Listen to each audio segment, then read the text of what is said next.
ये कहानी है सोनपुर जंगल की। जंगल में एक शेर रहता था जिसका नाम था राजा।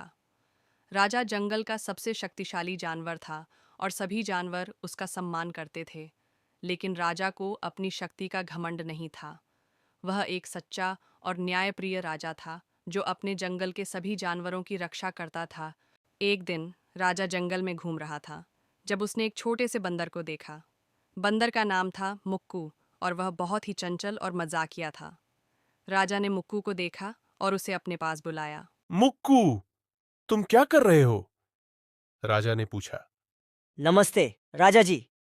मैं बस जंगल में घूम रहा हूँ और फल खा रहा हूँ, मुक्कू ने जवाब दिया। राजा ने मुक्कू को देखा और मुस्कुराया। मुक्कू, तुम बहुत ही मजाकिया हो। मैं तुम्हें अपने साथ दोस्ती करना चाहता हूं। राजा ने कहा। मुक्कू बहुत खुश हुआ और उसने राजा के साथ दोस्ती कर ली। दोनों जंगल में घूमते थे और एक दूसरे के साथ मजे करते थे। एक दिन जंगल में एक बड़ा संकट आया। एक शक्तिशाली और खतरनाक बाघ जंगल में आया था जो सभी जानवरों को खाना चाहता था। राजा ने अपने जंगल की रक्षा करने का फैसला किया और बाघ के खिलाफ लड़ने के लिए तैयार हो गया।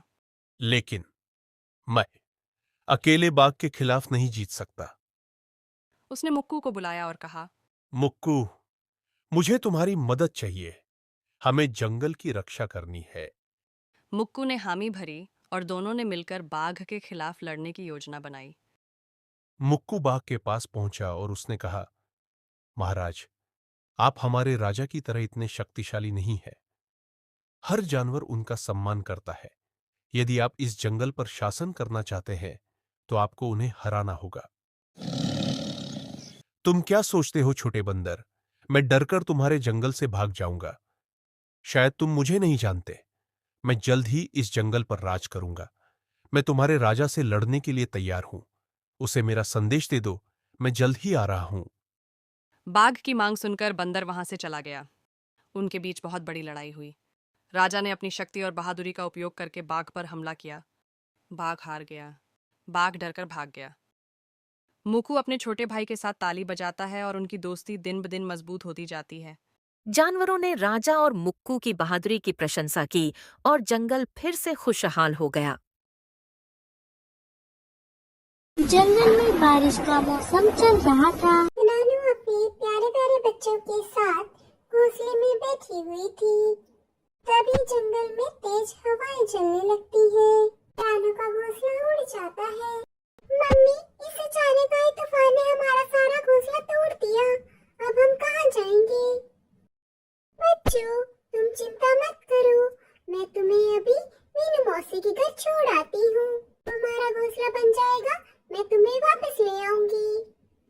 नहीं मम्मी, हम आपकी मदद करेंगे घोंसला बनाने में। नहीं जाना हमें आपको छोड़कर। बच्चों, अभी तुम बहुत छोटे हो। बाहर इतनी सर्दी पड़ रही है। घोंसला मैं बना लूंगी। तब तक तुम मीनू मौसी के घर ही रहना। इतना कहकर रानू अपने बच्चों के साथ मीनू मौसी के घर दूसरे जंगल की ओर निकल पड़ती है।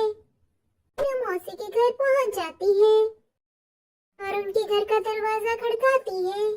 मौसी, ओ बुलबुल मौसी, जल्दी से दरवाजा खोलिए। रानू बहुत देर तक मीनू मौसी का इंतजार कर रही थी। तभी वहां पर बुलबुल चिड़िया आ जाती है। रानू, तुम यहाँ? क्या बताऊं बुलबुल बहन, तेज हवाओं में मेरा घोंसला तोड़ ही गया, लेकिन मीनू मौसी दरवाजा नहीं खोल रही। अरे रानू, वो तो मीनू मौसी 2 दिन पहले ही दूसरे जंगल गई है। पता नहीं कब लौटेंगी। ठीक है बुलबुल बहन। बुलबुल चिड़िया वहाँ से चली जाती है। अब मैं क्या करूं? कहाँ लेकर जाऊं अपने बच्चों को इस तूफान में? लगता है कोई और ठिकाना देखना पड़ेगा अब मुझे। बुलबुल बहन का भी घोंसला बहुत छोटा है। क्या करूं भगवान मैं? रानू अभी सोच ही रही होती है, तभी तेज बारिश शुरू हो जाती है। रानू अपने बच्चों को लेकर कालू के घर पहुंच जाती है। कोई है? आप सब कौन हो? क्यों आए हो मेरे घर? क्या चाहिए आपको? भैया जी, मैं रानू हूँ। मैं दूसरे जंगल से आई हूँ। इस बरसात के मौसम में क्या क्या आप मुझे अंदर ले लेंगी? मेरे बच्चे बीमार हो जाएंगे। मैं बारिश रुकते ही अपने बच्चों को लेकर अपने जंगल की ओर लौट जाऊंगी। रुको चिड़िया, तुम्हें अंदर लेने से पहले मुझे अपनी पत्नी से पूछना होगा। कल्लू जी, इतनी तेज बारिश में कौन आ गया है बाहर? बाहर मीनू मौसी के रिश्तेदार आए हैं। मीनू मौसी तो दूसरे जंगल गई है, इसलिए वो चिड़िया अपने बच्चों के साथ हमारे घर आना चाहती है। अरे नहीं नहीं कल्लू जी, मैं नहीं दे सकती अपने घर में आश्रय किसी को भी। जाओ, आप इस चिड़िया को जाकर मना कर दो। अरे गौरी जी, सुन तो लीजिए, उस चिड़िया के पास गेहूं की बोरी है। अच्छा, रुको, मैं बात करती हूँ उस चिड़िया से। सुन रही चिड़िया, मैं अपने घर में किसी को भी मुफ्त में नहीं रहने देती। तुम्हें ये अनाज मुझे देना होगा। ठीक है कभी बहन, आप हमसे थोड़ा सा अनाज ले लो, लेकिन अपने घर में बना दे दो। ठीक है चिड़िया, चल मेरे साथ, तुझे तुम्हारा घर दिखा देती हूँ। तुम सब इस घोंसले में रह सकती हो, लेकिन मेरा घर गंदा और गीला नहीं होना चाहिए। बदले में रानो गौरी कवि को थोड़ा सा अनाज दे देती है। देखा कल्लू जी, ले आई मैं अनाज। अच्छा हुआ ये चिड़िया हमारे पास आई, हमें तो फ्री में अनाज मिल गया। दूसरे रानो चिड़िया के बच्चे सो गए थे, लेकिन रानो को नींद नहीं आ रही थी। जाने ये बारिश कब रुकेगी, कब मेरा नया घोंसला बनेगा। ऐसी ही रात बीत जाती है, रानो सुबह को देखती है फिर से बारिश हो रही होती है। सुनो बच्चों, आज भी बरसात हो रही है, हमें इंतजार करना होगा। तभी गौरी आ जाती है। सुन रही चिड़िया, आज भी बरसात हो रही है, अगर तुम्हें आज भी मेरा घर चाहिए तो तुम्हें अनाज देना होगा। पर कभी बहन, हमने थोड़ा सा अनाज तो आपको दे दिया था। अगर मैं सारा अनाज आपको दूंगी तो मैं क्या खाऊंगी, वो सब मुझे नहीं पता। अगर तुम्हें इस घर में रहना है तो अनाज देना होगा। हम पे दया करो गौरी बहन, इतनी तेज बारिश में मैं अपने बच्चों को लेकर कहाँ जाऊँ? अरे तुम तो चिड़िया मेरे पीछे ही पड़ गई हो। या तो अनाज दो या घर से निकलो, मैंने कोई धर्मशाला नहीं खोल रखी। मुझे मेरा अनाज दो और तुम घर ले लो। चिड़िया अपना सारा अनाज गौरी कवि को दे देती है। गौरी अनाज लेकर चली जाती है। ये कवि तो बहुत चालाक है, जाने कब लौटूंगी मैं अपने जंगल। रात हो जाती है और बच्चे सो जाते हैं, लेकिन अगले दिन सुबह भी बारिश थमने का नाम नहीं ले रही थी। तभी गौरी रानो के सब बच्चे लेकर दरवाजे पर आ जाती है। सुन रही चिड़िया, या तो अनाज दे या घर से बाहर निकल। गौरी बहन, मैं कहाँ जाऊँ इतनी बरसात में, हम पे दया कीजिए। सुन रही चिड़िया, मुझे तेरी कोई बात नहीं सुननी, तुझे यहाँ से जाना पड़ेगा।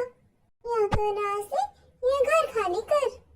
मम्मी, अब हम कहाँ जाएंगे, हमें बहुत ठंड लग रही है। घबराओ नहीं बच्चों, चलो मेरे साथ। रानो अपने बच्चों के साथ आगे की ओर बढ़ जाती है।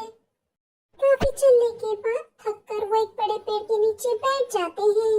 अब मैं क्या करूं, ऐसे तो मेरे बच्चे बीमार हो जाएंगे, कहाँ लेकर जाऊं इन्हें? तभी वहाँ पर मीनू मौसी आ जाती है। अरे रानो बेटा, तुम यहाँ पर? वो भी बच्चों के साथ इतनी बरसात में रानो सारी बात मीनू मौसी को बता देती है। घबराओ नहीं रानो, चलो मेरे साथ। मीनू मौसी रानो और उसके बच्चों को लेकर अपने घर आ जाती है। रानो, ये लो कंबल, बच्चों को उड़ा दो। में मीनू मौसी चाय ले आती है। रानो और उसके बच्चों को चाय पीकर थोड़ा आराम आता है। अगले ही दिन मौसम साफ हो जाता है। अच्छा मीनू मौसी, अब मैं चलती हूँ अपने जंगल, ना कहकर रानो अपने बच्चों के साथ